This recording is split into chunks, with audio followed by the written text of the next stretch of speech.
Dorina Lazo-Gilmore Young joining us. Welcome. So glad you're here. Tell us just a little bit about yourselves, where you live, what you do, and what a normal day looks like. Thanks, Candace. We're so grateful to be here. I am a full-time author and speaker, and we have three daughters. So I'm also a Yeah. mama. Our daughters are ages 10, 13, and 16. Shawn and I do some coaching together. We're both running coaches. So we coach cross country and track and field at the elementary, junior high, and high school at where our kids attend. And we also have a podcast called Eat, Pray, Run. And I'll let Shawn introduce himself. Thank you. I'm Shawn Young, and I work in investment management by day, but I also coach, as my lovely wife Dorina mentioned. I coach cross country and track at our girls' school. So it's a lot of fun. A lot of fun. Yeah.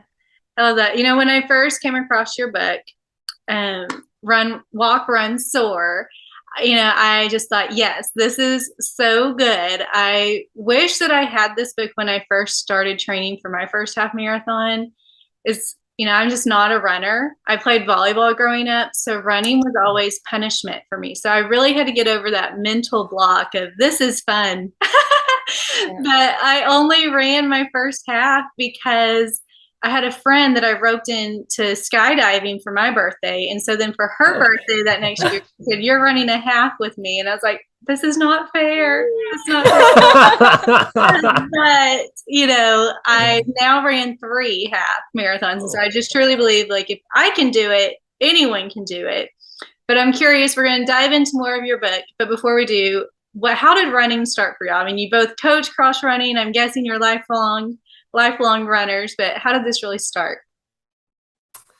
Sure. Yeah, I started running, I'd say a little bit in middle school, but mainly in high school. Started running cross country and track for my high school, ran a little, some in college as well, and just really kind of gravitated towards more of the endurance events, like the marathon, and really got into triathlon, some of the Ironman length triathlons as well. But it's really, from high school, just kind of fell in love with it. Just love the challenge of pushing myself to see how fast can I get. Yeah, and for me, I actually started out as a soccer player. Soccer was my love, and I did a little bit of running. I mean, I just always enjoyed running. I always tell the story of like my girlfriend and I, Aaliyah, we used to race the boys at recess, and that's kind of where it started. Like, got this competitive heart about running, and then my dad took me. He did some training with me, and we trained for our first, I think it was like a 5K that was just in our neighborhood in the south side of Chicago when I was in like third or fourth grade. And so little by little, I also grew that running love alongside also being able to, play soccer. And then kind of like Shawn, it was really in high school where I started competing. I went to a really small school, and they didn't have a girls soccer team. So made a deal with the soccer coach, and he said, "I'll have you play on the boys team, but I need you to run track and field." And I didn't know much about it, but he kind of roped me into it. And then I absolutely fell in love with track and field. And even though I played soccer all the way through high school, track is what has stuck with me. And then, we even mentioned before, like our kids are into track and cross country as well. So it's definitely multiplied throughout our family, but we both had really good experiences when we were kids with running. Yeah, I love that y'all share that together. It makes me laugh because the man that I'm getting to marry, he is a cross country runner too. And just like in the same way, he can just like run with ease. And I didn't know that when we first started dating. So I invited him to go for a run with me. And I was like just starting to get back into it a little bit. And so my pace is slow to begin with, but it was extra slow. And he was literally running circles around me. So Yeah. and he's like bounding with all this energy, and I'm like gasping for air. But anyway, so it's something that we've learned we will both share, but like not together, and that just works for us. But I just love that y'all share it together, and you also co-wrote this book. But hearing you talk was more about how like your faith and fitness come together, and that's something we're diving into right now in the podcast. And so I know, Dorina, that in your past, you've had deep grief that you've worked through.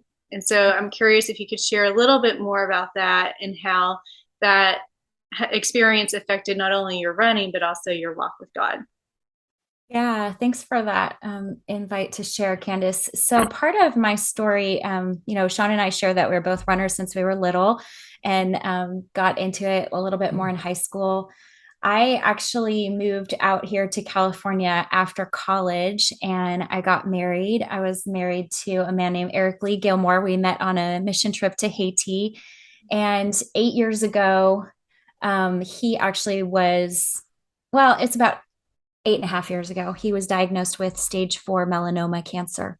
So we had been married for 11 years. And at that time, when he went to heaven, our kids were ages 2, 5, and 8. So our girls were real little.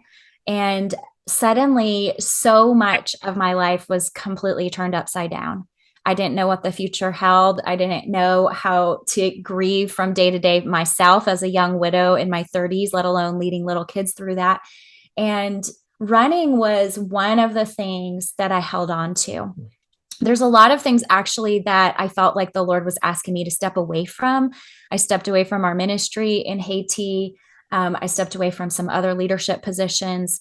But for me, running was an anchor. And it was really hard at first because my late husband, Eric Lee, had been my coach. He was my running buddy. I mean, we ran hundreds of miles and different races together.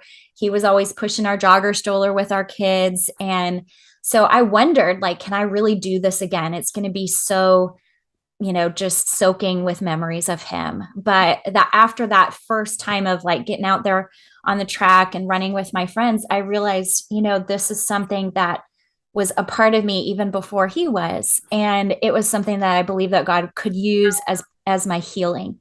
So I haven't, until more recently, learned about kind of the brain science of it, but there really truly is some brain science that if you are stuck, if there's trauma stuck in your brain, that moving our bodies can help to dislodge that. And so I love that God led me back to running, and over these last several years, and lots of the stories in our book Walk, Run, Soar kind of talk about this. Running was that place where I met with God, where I cried, where I sweated my tears, where I met him in creation, where I found new hope. And it was a place where I could process. So my running took kind of a different shape. It wasn't as maybe competitive as it was before, just running races and trying to get personal records or certain times or trying to, not that I was like some Olympic athlete or anything like that, but my focus then turned towards, this is a place where I meet God. And this is a place where I get into his presence. And it's not so much about achieving something, but about just spending time with him. And so I'm an extrovert. I've always run with people. I love teams.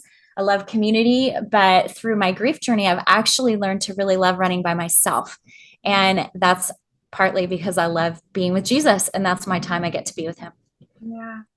Well, and that just makes me think of when one of your devotions, you talk about the importance of running through hurdles and not just over them. And I think I'd love to hear more of your perspective on this and what should be our focus as Christians when we encounter these hurdles. Like, for instance, with your husband passing and sickness, and, there's so many hurdles, like big and small, that we come into in our ordinary lives. And so, how can we push through these and not just over them? Yeah, that is one of my absolute favorite metaphors with running. And even through the Bible, we see evidence of that. And I actually used to be a hurdler. That was the event that I competed in when I was in high school. And then I coach. I coach a lot of different events now, but it is my favorite event to coach. And partly because the first time I ran a hurdle race, I realized like, this is hard. This is something that is hard, that is a challenge, but I love that challenge of it. And the more I got into hurdle racing, I had some different coaches who really taught me that the best hurdlers, the fastest hurdlers, the most efficient hurdlers are the ones that don't spend a lot of time jumping in the air over those hurdles. It's the ones who can train themselves to just graze over those hurdles, snap their leg back down, and get back to running. And I think it's such a beautiful metaphor for our life because, like you said, we all have challenges, we have trials. It could be something really big and catastrophic, like what I went through and losing my husband, or it could just be our everyday things that we go Mm, through that are our personal hurdles. We don't need to compare what our hurdles are really. Right. But in that, I think it's not so much about pushing through, it's about running through. And the nuance mm, there is that when we run through, we are focused on our race, we are staying in our lane, we have our eyes on the finish line. For me, I'm just remembering like Jesus is my pacer, like he's the one who's pacing me. If I'm mm, pushing through, I'm kind of like gritting my teeth, I'm like making a fist, you know, I'm like bracing myself for actually hitting that hurdle instead of focusing on running through it. So I hope that kind of makes sense. I think it's such a beautiful metaphor for all of us, because I think our instinct is to just like zero in on mm. that hurdle in front of us, and that actually does not help us get over it. Right. It almost makes it seem bigger, the more we focus Yeah, on that versus like the next step over, that God's going to carry us over. We just need to take that next step. absolutely. So I'd like for you to tell us a little bit more, because you have the faith steps that you include at the end of each devotional. And you also provide like the chart to be able to log all your mileage as you go. And so, what are some similar ways that we could, like, why is that important, first of all? And then, how can we measure our faith walk? Can I talk about that? Well, sure. Yeah, we do have some charts at the back Mhm. of the Walk Run Soar where you can chart out how many miles a week that you're running. Mhm. And I find that the visual or the graph really helps me to understand, like, well, just in a practical sense, physically, Yeah. like how many miles did I run last month versus this month? Mhm. Okay. And it can show you, are you progressing upwards? Are you keeping it steady? Are you, possibly backing off? Mhm. And it could also point to where potentially you may have gotten injured because you increased your mileage too quickly, too fast, all of a sudden. And so those are just some markers or some potential warning signs of like, hey, I've been increasing my mileage for a long time. I better back off, take a rest week, drop the mileage down, the volume down, so that I don't injure myself. Yeah. Yeah. Yeah. I'll just add to that too, because you asked about the faith steps, Candace. So at the end of each, I'll call them chapters, and people Mm-hmm. can read them once a week or every day if they want. But we included these little faith steps. And so that also is helping to kind of just center our minds, maybe something to think about while you're running or throughout your week. But just as an example, I have this one in front of me, the one you talked about running through life's hurdles. And the faith step is to jot down a list of some of the hurdles in your life right now and to visualize yourself running through those hurdles in a race. And then to ask God to grow perseverance in you during this season. So, the point of even adding that as sort of the end of the devotional that I wrote was really to help people focus in on, okay, here's the takeaway. And now, if you're going to go out and, go on a run or walk, here's something to even offer up in prayer. So for this specific week, it's praying for perseverance and even naming what are those hurdles right now? What are those things that you're facing? I think Mm-hmm. there's some power in us being able to name the hard things that we're Yeah. going through, and then also to offer those up to the Lord. So we have kind of the spiritual faith step, and then what Shawn was talking about, like the different charts, it really helps you to kind of see physically what you're doing. We Right. are all about making those mini goals, and so at the end of the chapters you can write down maybe a little something that God showed you or how you're feeling physically after your run, and then you have sort of a log that you can go back to. And I know Shawn's really good at this, like he's got years and years of logs of running, and it's really cool when you can kind of look back and see, those rises and falls in your workouts as well. Yeah. Well, and I think it's so powerful too to be able to like do something physical, like running a hurdle, or you're reading about this, and then also to apply it to the spiritual. So really helping us see that how it connects the faith and the fitness together, and we can process through